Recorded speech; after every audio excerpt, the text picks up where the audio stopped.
Well, you all know by now I've had a rough morning. That wasn't rough, but I didn't sleep well last night. Electricity was off due to a transformer blowing up in the building behind us here. But everything's good, power's back on, and I'm going to talk about that punk, P. Diddy. P. Diddy, you are a punk. You know, everybody knows how much he's damaged himself, what he's created. But what you're all not seeing is the fallout from it and other people that are being affected. And I want to talk to you about this here, okay? Because in the Hollywood Reporter today, in an article about a young group, Old Town. I'm sure you all heard of Old Town. I happen to know this group personally. I met them through my son. My son is very close friends with Eric Estrada. Since Estrada, Jacob Underwood, Trevor Pennick, and Dan Miller reunited in 2011 without original fifth member Ashley Parker Angel. The group has released two albums, 2014 Lines and Circles, 2019 the OTNW album. Toured, hosted destinations, events, starred in horror flick Dead 7, and grown their fan base at Townies.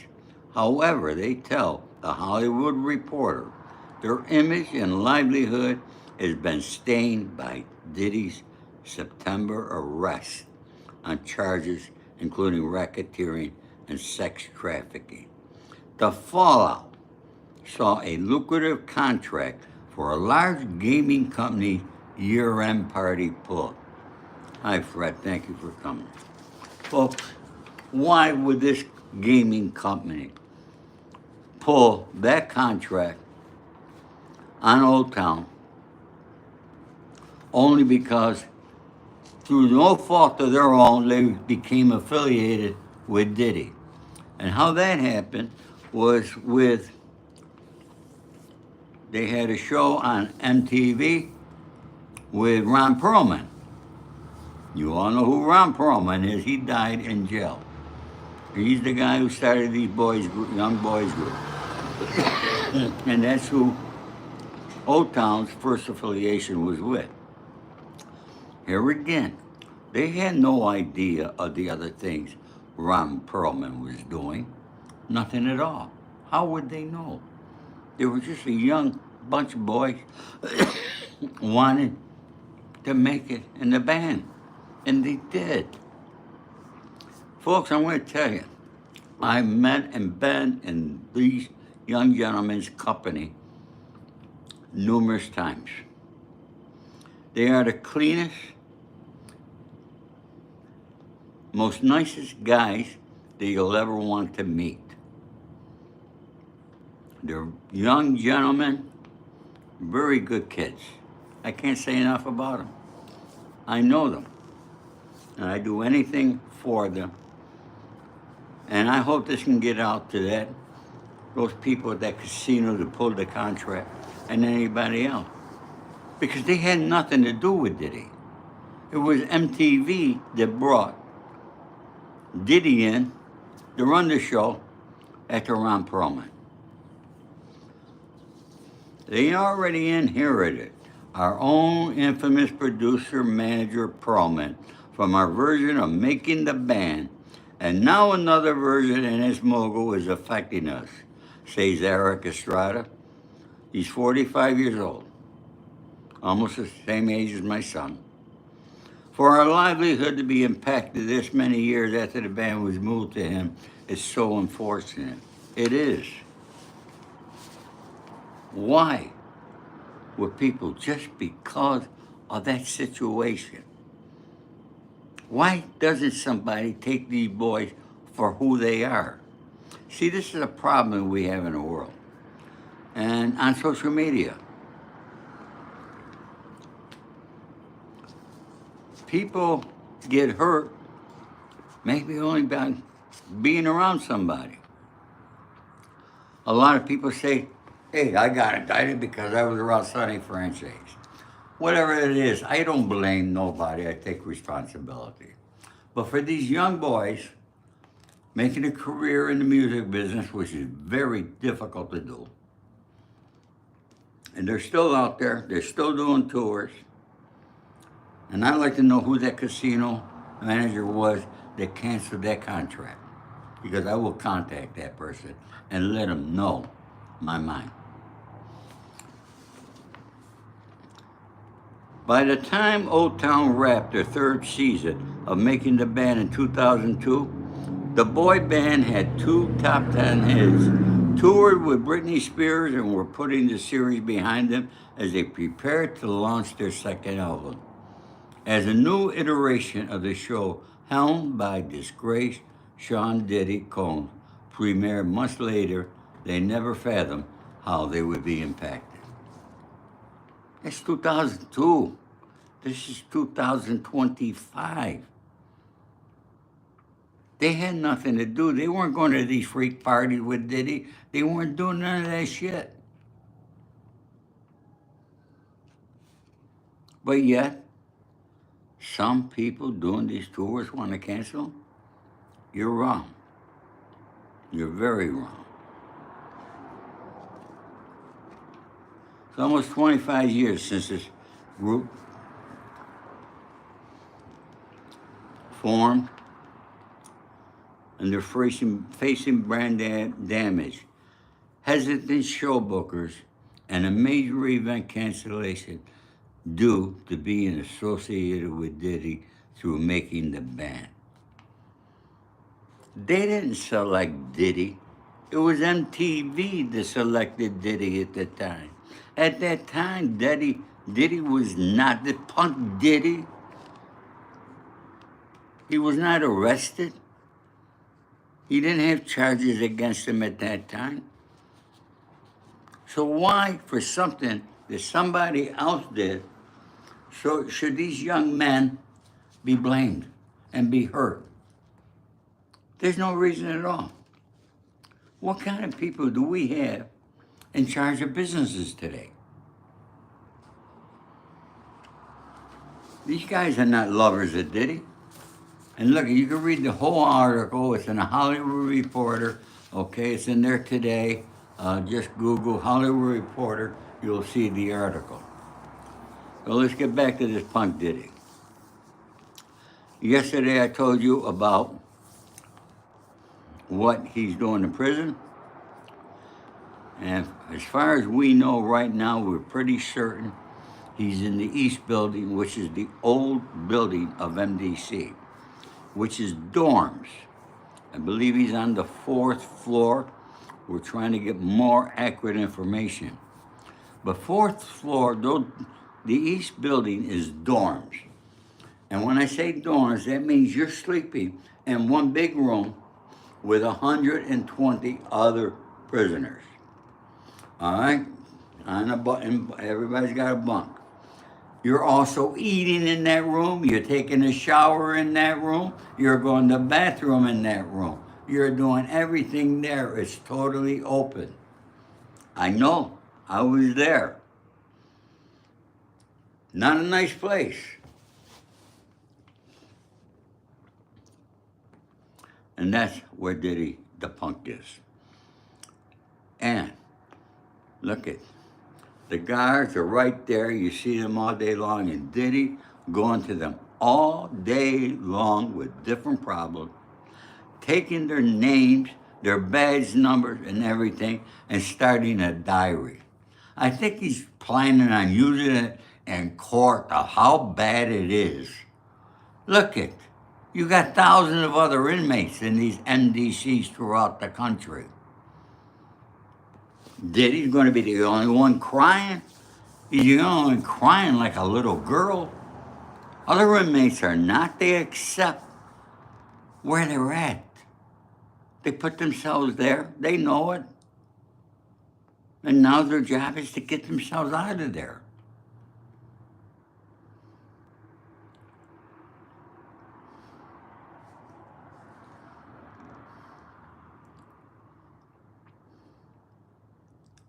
The good old times had issues, but people communicated.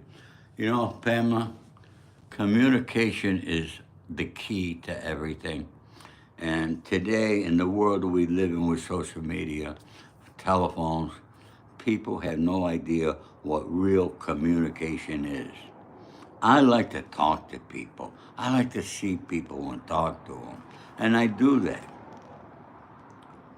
But it's not happening.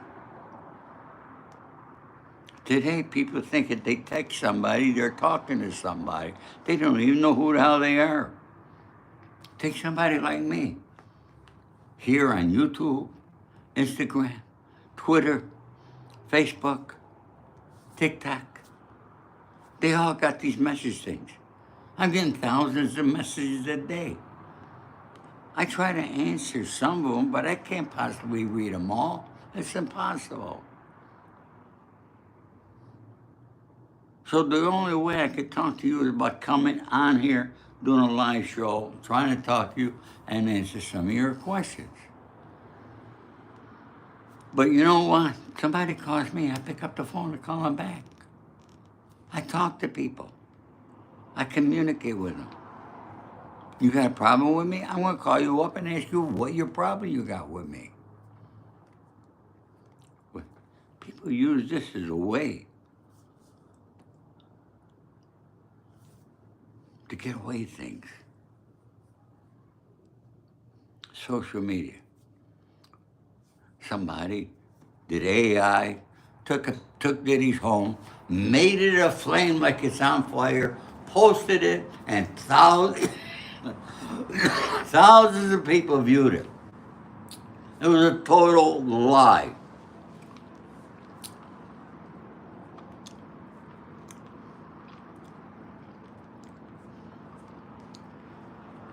You're right, Fred. Diddy he's not going to court in May. It's not going to happen.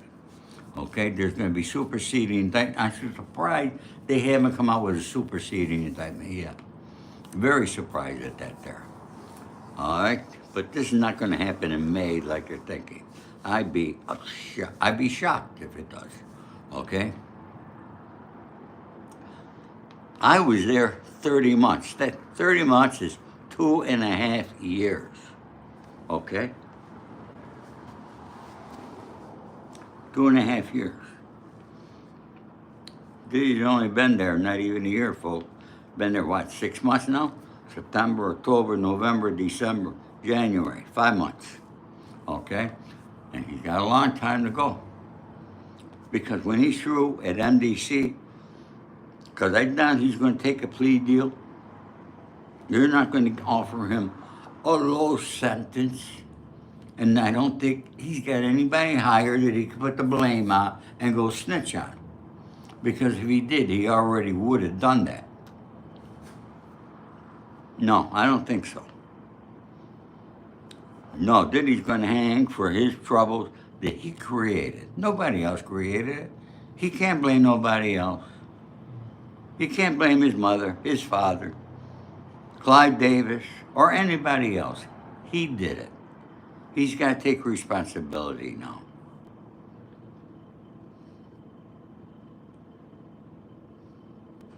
Learn to take responsibility, punk Diddy. But he's trying to act in prison like he's still that guy that's got a lot of money and giving orders every day to people. Guess what? It's not working. And if you're going to spend your prison life doing what you're doing now, you're going to be the little girl in prison, okay? What you were doing to other guys, okay? They're going to be doing to you in prison. You're going to be somebody's little girl, punk Diddy. Bugging man comes in and asks, yo, who am I? If you don't know who I am, and you don't know how to check me out, go to my profile, find out who I am, Booger man. You know, it irritates me when people ask stupid questions, okay?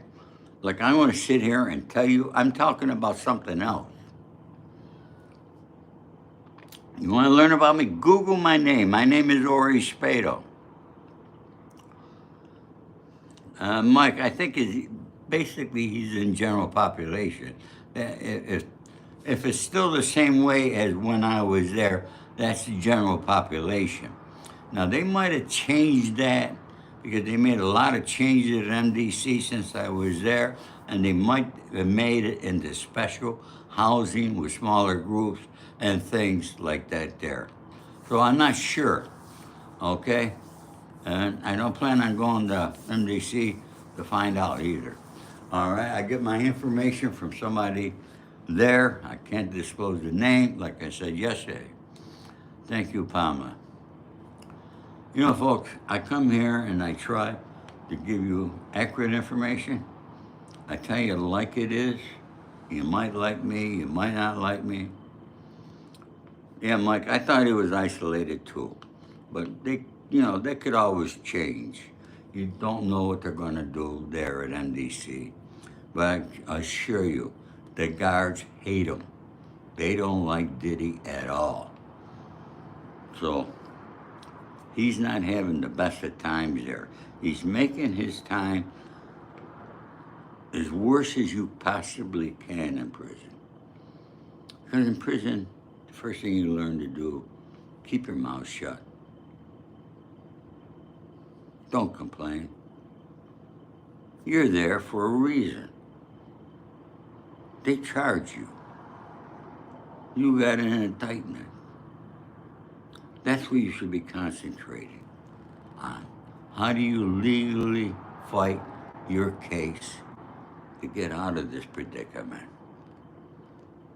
But he's got not one witness, not two. He's got hundreds of victims. Hundreds, folks, of people that he's done awful, terrible things to. And now, look at the repercussion. This has happened to my friends at Old Town here, Ori Spado, okay, and these young gentlemen. The cleanest young men that you ever want to meet in your life. They had nothing to do with this. But because their name was affiliated, look at what some people are doing. And these are people who are out here in the free world, who run concert tours and things, and they're canceling this group because MTV put Diddy in that position. They didn't put Diddy in that position. MTV did.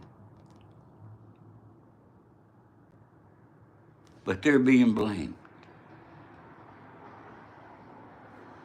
Wake up, America. Let's start doing the right thing. You know, in a way, I'm glad I'm 80 years old, and I don't know how much longer I got. I keep going like I got another lifetime to go here. Thank God my health is up. Thank the Lord that I'm able to come here and try to give you some facts of what's really happening, what's going on. But I don't like the way the world is today, folks. I'm not happy about it.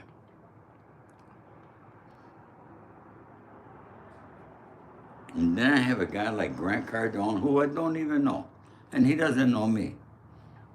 You want to know who Grant Cardone is? He's the billionaire real estate guy out of Florida. And he said on a social app, he said that I was crazy. He don't know me. And he doesn't really want to know how crazy I could be. Because I could be crazy, yeah. I don't want to go back to that time. When I got out of prison, I made a promise to my kids.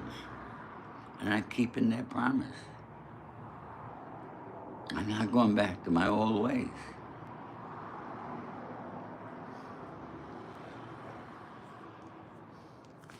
Well, your friend Pamela, Fred Lucchese lived to be 100. I'm going to live to 105 because I'm going to outlive Sonny Franchise, who lived to 103. So let's hope it happens, folks, as long is I'm healthy, I'm able to talk, I'm able to move, okay? You know, I don't mean much. I love my place where I live, and you know, thank the Lord, I live here in the heart of Beverly Hills, and we're not touched by the fires. The thing that happened with the transformers last night had nothing to do with the fires. So there was nothing like that there. It's just a thing that the transformers, they got old like we get old, and when you get old, just like my TV. I had to go buy a new TV today. I can't see the screen, but I can hear the sound. They're gone. These things get old, they leave, they're gone. That's what happens in this world.